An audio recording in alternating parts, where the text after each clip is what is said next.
Hello everyone. Today we are going to discuss very important topic in your syllabus, operand model, or we can say operand concept. It is also known as lac operand model or lactose operand model. In 1961, Francois Jacob and Jacques Monod published a short paper in the Proceedings of French Academy of Sciences. Means जो दो scientist थे François Jakob and जैक्वस Monod, उन्होंने 1961 में एक paper में publish किया था. Paper का नाम था proceedings of French academy of sciences.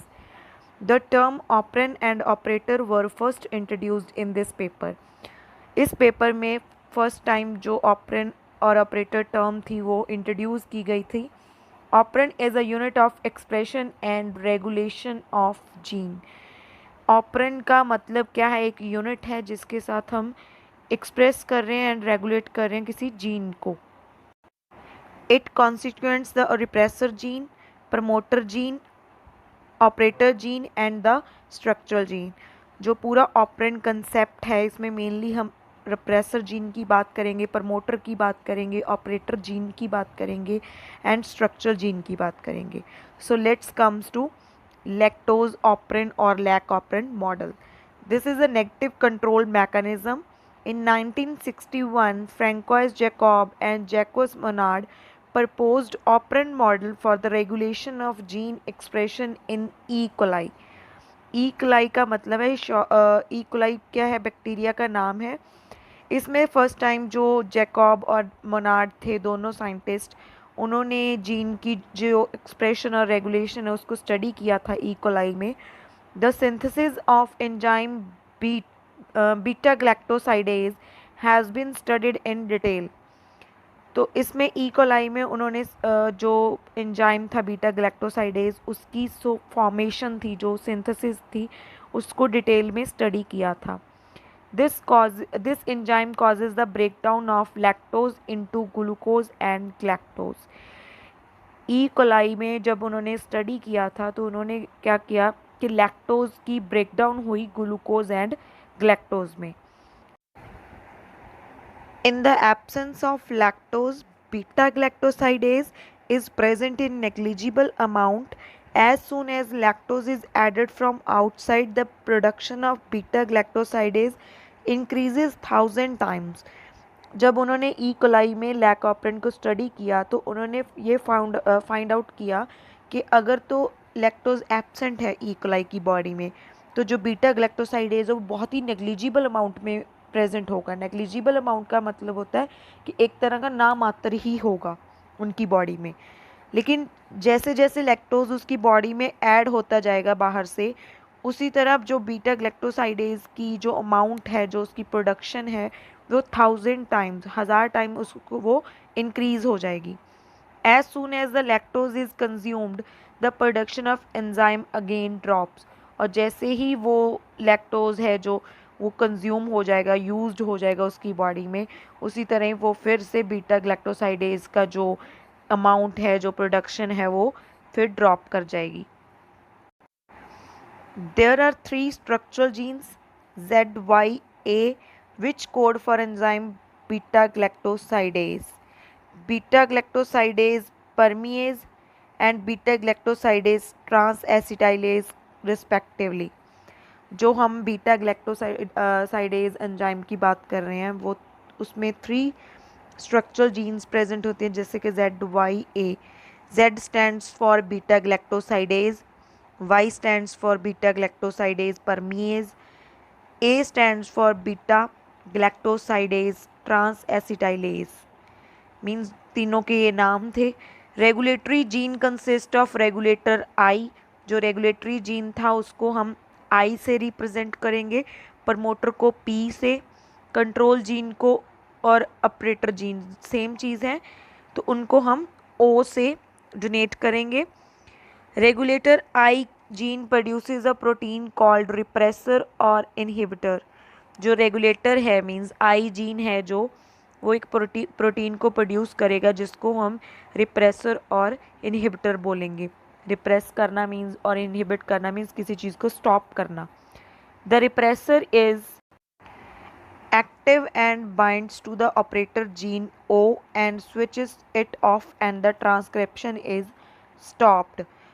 अगर रिप्रेसर जाके बाइंड कर जाएगा ऑपरेटर के साथ तो वो उसको स्विच ऑफ कर देगा और ट्रांसक्रिप्शन है जो आगे फर्दर मूव नहीं करेगी। ट्रांसक्रिप्शन का मतलब होता है डीएनए से आरएनए का बनना। तो अगर वो इनहिबिटर और रिप्रेसर जाके ऑपरेटर के साथ बाइंड करेगा तो जो ट्रांसक्रिप्शन है, जो फॉर्मेशन होनी थी आरएनए की डीएनए से, वो स्टॉप हो जाएगी। This happens because RNA polymerase enzyme which binds to the promoter is unable to do so because binding site of RNA polymerase and the binding site of repressor on operator overlap each other. Hence, in negative control mechanism, the active genes are turned off by the repressor protein. जो transcription रुकेगी वो इस वजह से रुकेगी क्योंकि जब DNA RNA में कन्वर्ट होता है, जब आरएनए बनता है डीएनए से, तो उसको बनाने में आरएनए पॉलीमरेज एंजाइम हेल्प करता है। अगर वो इनहिबिटर और रिप्रेसर ऑपरेटर जीन पे जाके बाइंड कर जाएगा तो आरएनए पॉलीमरेज वहाँ पे जाके बाइंड नहीं कर सकता क्योंकि वो साइट जो थी वहाँ पे लगने की वो ऑलरेडी बिजी है, तो वहाँ पे वो ओवरलैप कर जाएंगे दोनों, तो इस वजह से आगे ट्रांसक्रिप्शन नहीं हो सकती।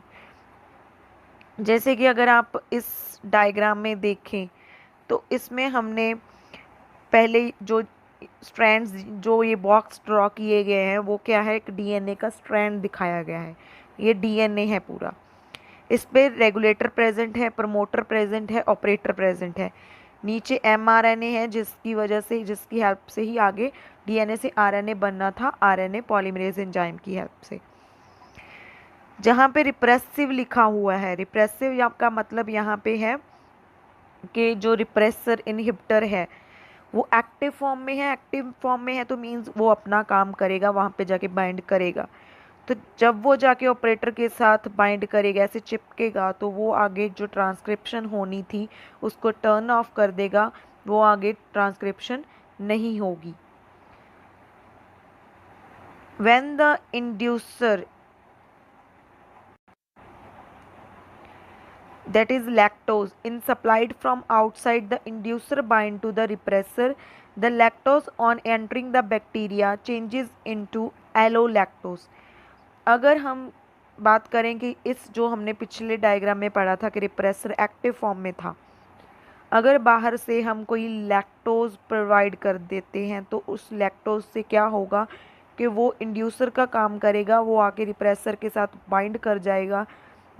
बाइंड करने के बाद वो जो लैक्टोज था वो एलोलैक्टोज के फॉर्म में आ जाएगा। Allolactose changes the shape of repressor which renders it inactive and unable to bind to the operator. जब लैक्टोज एलोलैक्टोज की फॉर्म में बन जाएगा, तो कन्वर्ट हो जाएगा, तो इस रिप्रेसर की जो शेप है वो उसको चेंज कर देगा। शेप चेंज होगी तो वो ऑपरेटर के साथ बाइंड नहीं कर पाएगा। The operator becomes free and is turned on and the transcription starts. अगर रिप्रेसर की शेप ही चेंज हो जाएगी तो वो वहाँ पे ऑपरेटर के साथ बाइंड नहीं कर सकता। बाइंड नहीं करेगा तो इसका मतलब है कि ट्रांसक्रिप्शन है जो वो कंटिन्यू रहेगी, वो होती रहेगी, वो टर्न ऑफ नहीं होगी। In this way, the presence of the inducer permits the transcription of lac operin, which is no longer blocked by the repressor protein. इसी तरह जो ट्रांसक्रिप्शन है वो होती रहेगी, वो उसको रिप्रेस करके नहीं रख सकता। The synthesis of enzymes in response to the presence of specific substrate, that is lactose, is called induction. और इस प्रोसेस को हम बोलेंगे इंडक्शन, क्योंकि जो लैक्टोज है वो इंड्यूस हुआ, वहाँ से बाहर से इंड्यूस किया हमने। It is also called D repression. D repression इसलिए बोलते हैं इसको क्योंकि इसने रिप्रेसर का जो काम था उसको रोकना, ट्रांसक्रिप्शन को, उसको इसने डीएक्टिवेट कर दिया, तो इसने डी रिप्रेसर इसको बोलेंगे, डी रिप्रेशन। अब नेक्स्ट जो वो सेम डायग्राम था उसमें हमने देखा था कि ट्रांसक्रिप्शन रुक गई, लेकिन जो ये वाला डायग्राम है इसमें हमने वैसे सेम उसी तरह ये डीएनए का स्ट्रैंड लिया, रेगुलेटर, प्रमोटर, ऑपरेटर इस पे प्रेजेंट है, स्ट्रक्चरल जीन्स प्रेजेंट है ZYA। इस पे क्या था कि वही जो रिप्रेसर था पहले प्रीवियस वाले में वो एक्टिव फॉर्म में था, लेकिन जब बाहर से इंड्यूसर आके लगा उसके साथ तो उसकी शेप चेंज हो गई, वो रिप्रेसर इंड्यूसर कम्प्लेक्स बन गया और इनएक्टिवेटेड फॉर्म में कन्वर्ट हो गया। तो अब वो वहाँ पे ऑपरेटर के साथ जाके बाइंड नहीं कर सकता। बाइंड नहीं करेगा तो वो जो ZYA स्ट्रक्चर जीन्स की हमने स्टार्टिंग में बात की थी, Z stands for beta galactosidase, Y stands for lactose permease and A stands for lactose transacetylase. तो ये सब तीनों जो स्ट्रक्चरल जीन्स हैं वो अपना काम करते रहेंगे, वो डीएनए से आरएनए बनाते रहेंगे और इस यहाँ पे जो लैक्टोज है वो ग्लूकोज में उसकी ब्रेक डाउन हो जाएगी after induction. So with this यही था जो हमने अभी तक पढ़ा लैक ऑपरेंट मॉडल। इसका मेन जो मोटिव था यही था कि जो इसने लैक्टोज में जो इंड्यूस करके उसको जीन्स का एक एक्सप्रेशन दिखाया कि जीन्स कैसे रेगुलेट कर सकते हैं, जीन्स को कैसे उनका एक्सप्रेशन चेंज कर सकते हैं। मींस जो हमने प्रीवियसली भी देखा कि अगर लैक्टोज नहीं था तो वो उस पर रिप्रेसर बाइंड कर रहा है और उसकी ट्रांसक्रिप्शन को रोक रहा है, लेकिन जैसे ही इंड्यूसर की रूप में जो लैक्टोज बाहर से अंदर आया तो उसने उसकी जो शेप चेंज कर दी और रिप्रेसर इंड्यूसर कम्प्लेक्स वहाँ पे बाइंड नहीं किया और ट्रांसक्रिप्शन कंटिन्यू रही। So with this we are done with lac operant model. Thank you.